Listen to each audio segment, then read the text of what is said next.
No início dos tempos, o deus criador, Iru-Ilúvatar, criou uma série de deuses subordinados que foram chamados de Valar, que seriam encarregados de ajudar na criação do mundo através de um cântico mágico. Apenas Iru poderia criar vida.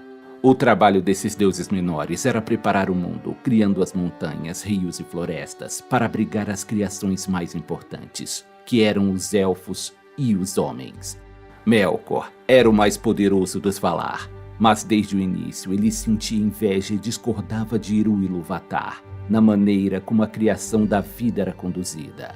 Enquanto os Valar cantavam a grande música diante de Iru-Ilúvatar, Melkor aproveitou para dar vazão a seus pensamentos sombrios em sua música, e imediatamente a discórdia surgiu ao seu redor. Alguns dos Valar que estavam próximos sintonizaram com a música de Melkor, até que dois temas musicais estavam guerreando diante do trono divino. Quando o grande Iru encerrou a música, ele repreendeu Melkor, dizendo-lhe que qualquer coisa que ele pudesse trazer à existência ainda estaria ligada ao poder do próprio Iru. A inveja de Melkor se transformou em ódio, e logo ele passou a nutrir desprezo por todas as coisas vivas. Melkor frequentemente se isolava no grande vazio, e lá ele tentava criar sem sucesso um mundo à sua visão. Melkor usou seus poderes para corromper tudo o que tocava. Da corrupção de Melkor surgiram criaturas sombrias como Balrogs e Orcs, que antes do toque de Melkor eram criaturas ingênuas. Além desses seres malignos, Melkor conseguiu manipular a seu favor alguns de seus antigos companheiros. Um deles, chamado Sauron, seria o servo mais fiel do Lorde das Trevas. Uma grande guerra foi travada entre os Valar e as forças sombrias de Melkor. A batalha entre os seres celestiais causou tamanho impacto no mundo, que montanhas foram despedaçadas e os oceanos se agitaram. A terra natal dos Valar, chamada de Almaren, também foi destruída durante a guerra. Os Valar então foram para o Extremo Oriente, onde construiriam a cidade celestial de Valinor, e convidaram os Elfos para morar com eles. Em Valinor, os Valar também estabeleceram novas fontes de luz para o mundo, as Duas Árvores, uma para oferecer luz dourada durante o dia, e a outra para oferecer luz prateada à noite. Melkor cobiçava a luz das árvores, e como não poderia tê-las, conspirou para destruir aquilo que não poderia ser seu, o que o colocou em conflito com os Noldor, a tribo élfica que vivia em Valinor. Cientes da maldade que habitava a mente de Melkor, os elfos passaram a chamá-lo pelo nome depreciativo de Morgoth, que significa inimigo sombrio. O elfo mais exemplar de Noldor foi Fëanor, que era conhecido por sua habilidade de fabricação de pedras preciosas, e o criador das Silmarils, 3 gemas mágicas que capturavam as fases da luz das árvores de Valinor. Já que não poderiam ter as árvores de Valinor para si, Morgoth ficou obcecado pelas Silmarils e organizou uma invasão a Valinor, que visava roubar as joias. Morgoth convocou a gigantesca aranha Ungoliant para atacar e consumir as 2 árvores, até secarem, e assim ajudá-lo em sua invasão a Valinor. As árvores foram destruídas, e durante a escuridão e confusão, Morgoth saqueou as Silmarils e fugiu para o leste através do mar. Morgoth colocou as 3 Silmarils em uma coroa negra, que foi exibida orgulhosamente em sua cabeça. Em resposta, Fëanor e seus 7 filhos fizeram um juramento inquebrável de que matariam qualquer um que os mantivesse longe das Silmarils.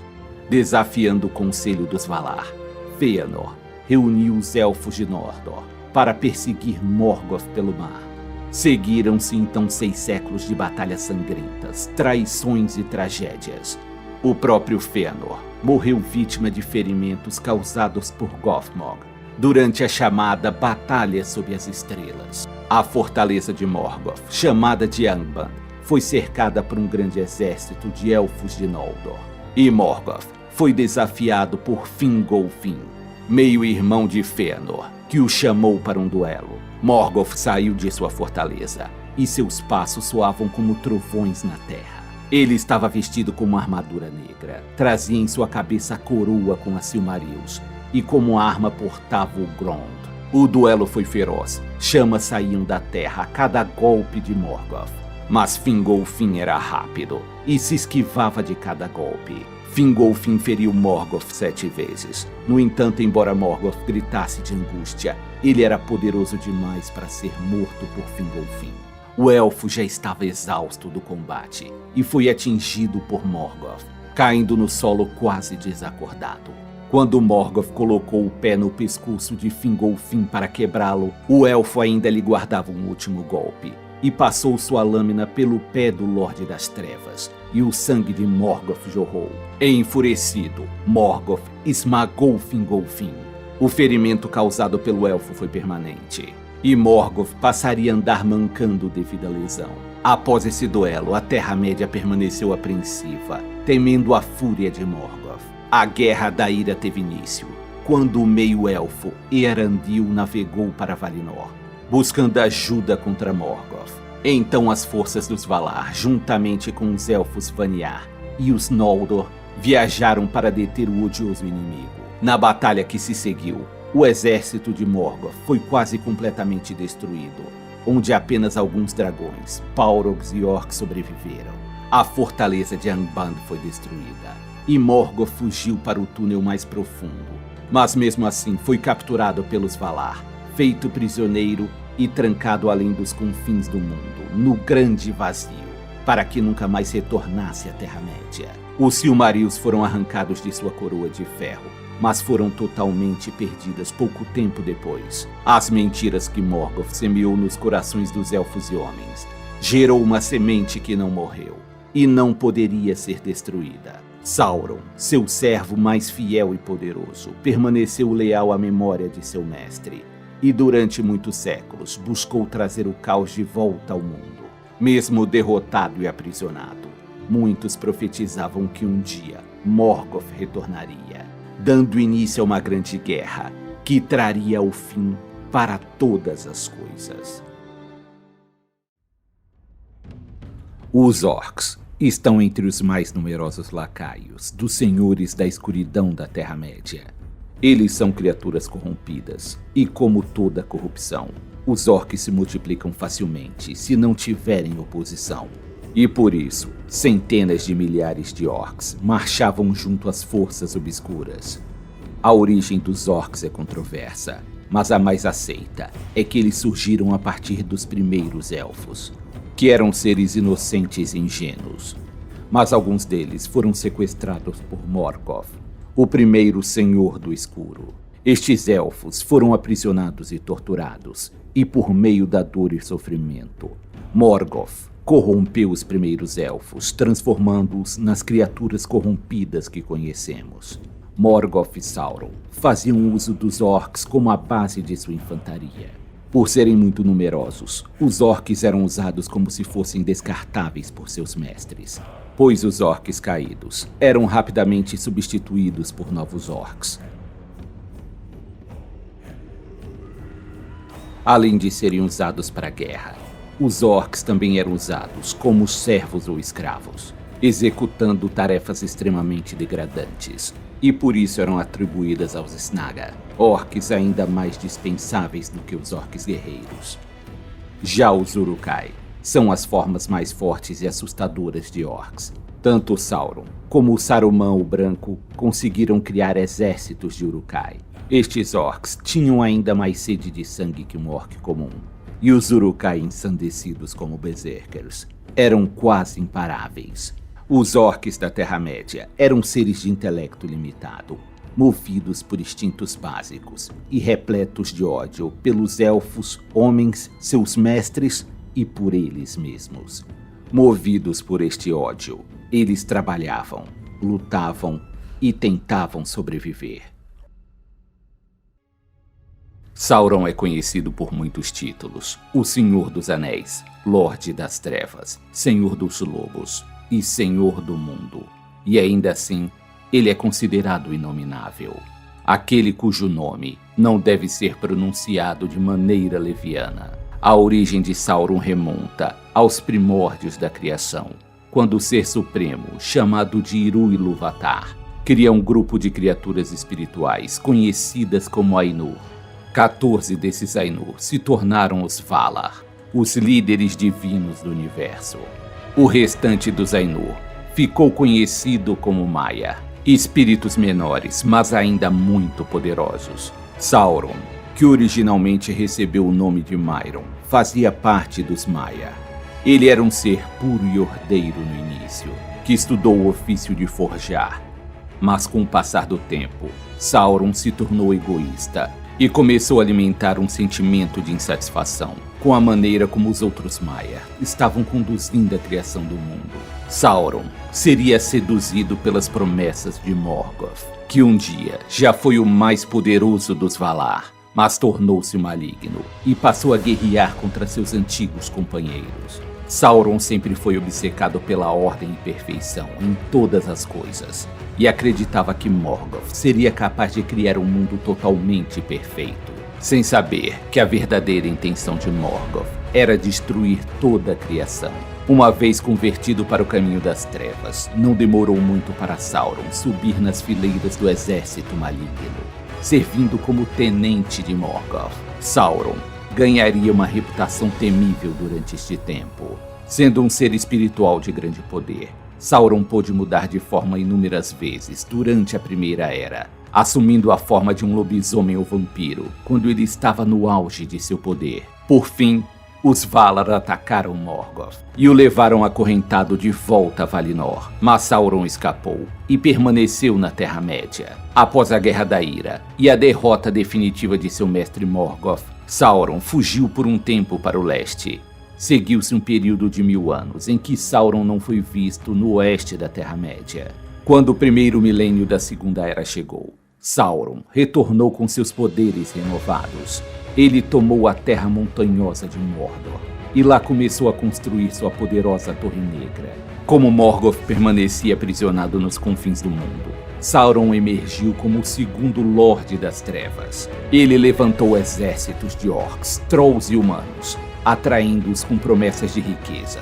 Buscando atrair aliados dos poderosos reinos élficos, Sauron assumiu uma nova forma, como Belo Anatar, o Senhor dos Presentes. Sob esse disfarce, ele visita os elfos e se apresenta como um amigo que pode compartilhar seu profundo conhecimento com os elfos. Ele continua com esse disfarce atuando pelos próximos séculos, durante os quais ele se torna amigo de um lorde élfico, chamado Celebrimbor. Celebrimbor era o mais hábil artesão de todos os reinos élficos, e seguindo as instruções de Sauron, ele começa a forjar os Anéis de Poder.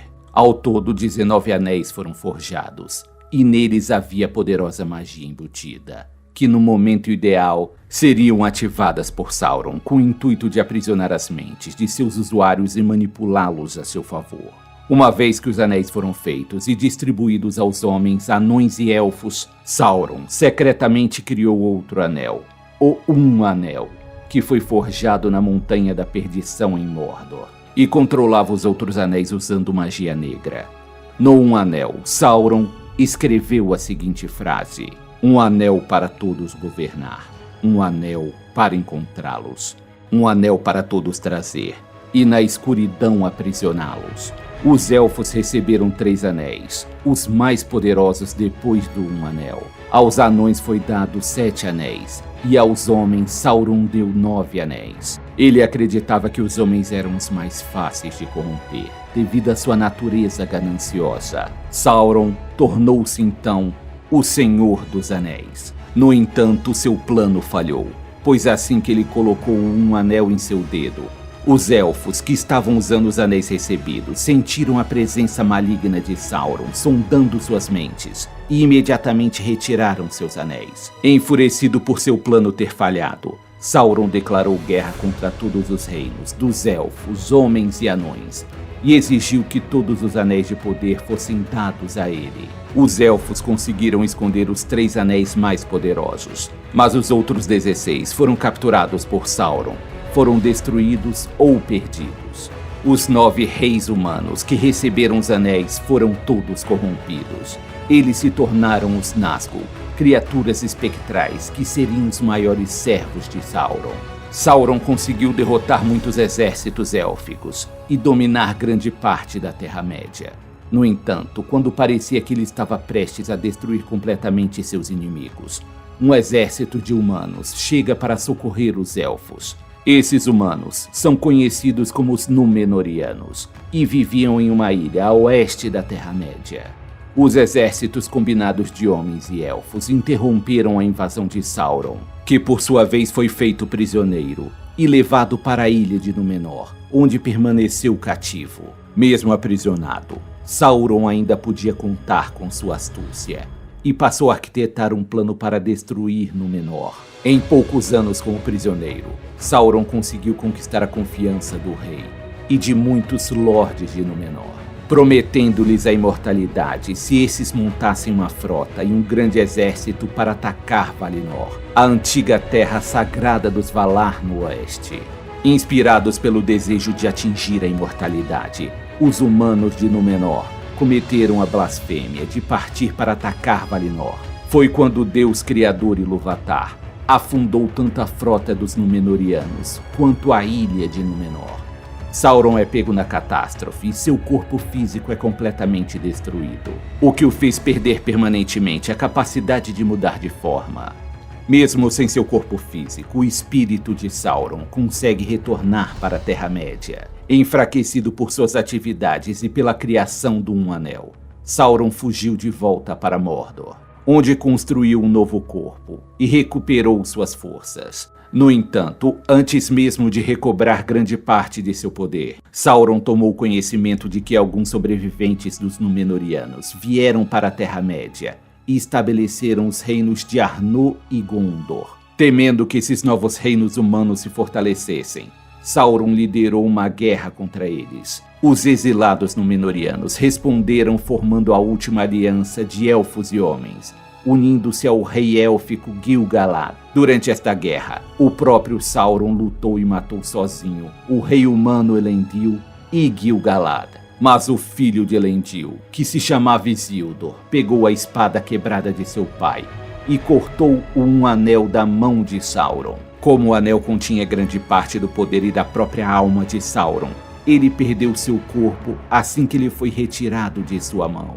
Seus exércitos fugiram e o espírito quebrado de Sauron escapou novamente para Mordor, onde ele se escondeu. Durante grande parte da Terceira Era, Sauron permaneceu escondido, mas sempre agindo como uma força maligna, que instigava os orcs a se reunirem e atacar os reinos humanos. Sauron sabia que se recuperasse um anel, ele poderia voltar a assumir uma forma física. Então ele enviou os Nazgûl na busca do anel.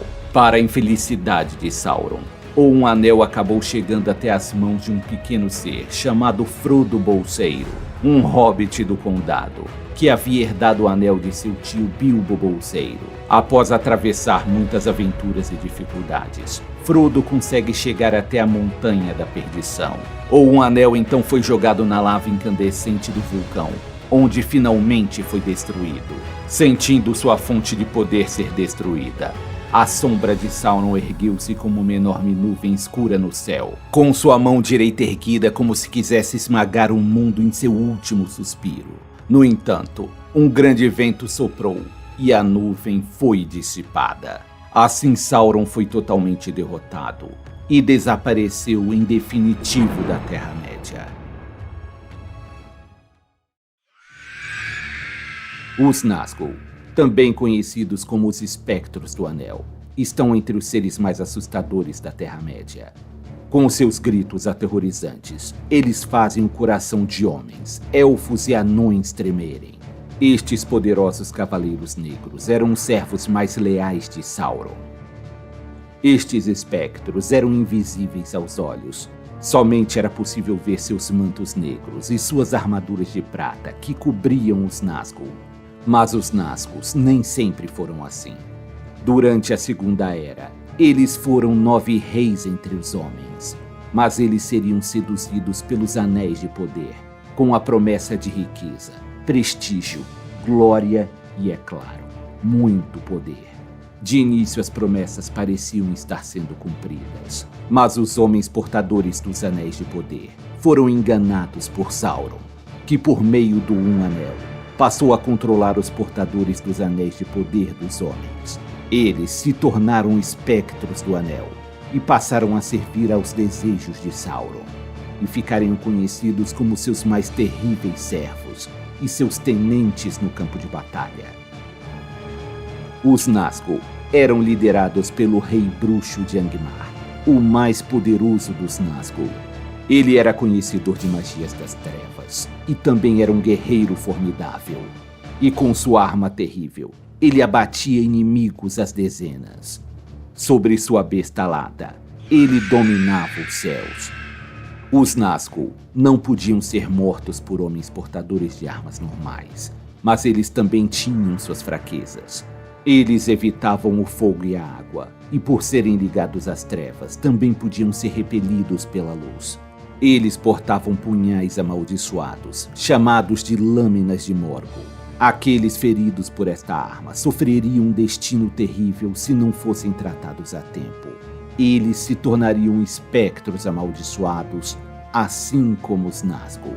O medo era uma das maiores armas dos Nazgûl. Eles também possuíam um poder conhecido como o Hálito Negro, um poder que contaminava aqueles que estavam próximos ao Nazgûl. Suas vítimas eram dominadas pelo medo, e um mal-estar terrível podia levá-las à morte. Os Nazgûl receberam a missão de recuperar o Anel de Sauron, pois seu mestre sabia que os Cavaleiros Negros obedeciam à risca sua vontade, e por isso eram de sua total confiança, pois eles não tinham a capacidade de traí-lo. Em sua marcha pela Terra-média, os Nazgûl espalharam o terror por onde passavam, enquanto cumpriam os desígnios de seu mestre. Os Balrogs são conhecidos como os demônios do mundo antigo, e certamente estão entre os seres mais temidos da Terra-média. Com suas armas flamejantes e seu chicote que arde em chamas, quase nada pode opor-se à sua vontade. Eles originalmente fazem parte da raça dos Maia, seres sobrenaturais que surgiram logo no início da criação e dela participaram, e por sua origem divina, seu poder é quase imensurável. Estes poderosos seres foram seduzidos pelo poderoso e orgulhoso Melkor, que posteriormente ficaria conhecido como Morgoth, que os convenceu a se unir a ele por meio de mentiras e subornos. Durante a rebelião de Morgoth e juntamente com Sauron, os Balrogs passariam a servir o primeiro Senhor do Escuro. Durante a Primeira Era, os Balrogs combateram os inimigos de Morgoth e chegaram a ser senhores de territórios extensos. Aparentemente nunca existiu mais do que 7 Balrogs, mas cada um deles possuía tanto poder que poderia desequilibrar qualquer batalha. Entre eles estava Gothmog, que possuía o título de Senhor dos Balrogs, além de ser um dos marechais de Morgoth. A queda de Gothmog acontece quando ele enfrenta em duelo o poderoso Lorde Elfo, Ectelion da Fonte. No final da luta, ambos os combatentes acabariam mortos. Os Balrogs foram derrotados juntamente com seu mestre na Guerra da Ira. Vários morreram, mas alguns conseguiram escapar. Apenas o destino de um dos sobreviventes é conhecido. Este seria o Balrog da Mina de Moria. O poderoso Balrog, por 5 milênios, se escondeu nas profundezas de Moria, onde permaneceu adormecido, até ser despertado pelos súditos do rei Durin VI, que devido à cobiça e avareza, acabaram cavando fundo demais, atrás do precioso Mithril. Os bravos anões tentaram combater a poderosa criatura, mas suas armas pouco puderam fazer contra o demônio de fogo, e foram expulsos de Moria. Nesta batalha, o monstro matou o rei anão, Durin VI, e por isso passaria a ser chamado de a Ruína de Durin. Tempos depois, os anões tentariam retomar seu território, mas não obtiveram sucesso. Somente um oponente mais poderoso poderia se opor ao Balrog. O monstro encontraria seu derradeiro adversário quando a Sociedade do Anel adentrou seu território. O mago Gandalf, o Cinzento, se opôs à criatura e tentou bloquear seu caminho, para que assim seus companheiros tivessem oportunidade de fugir com o anel.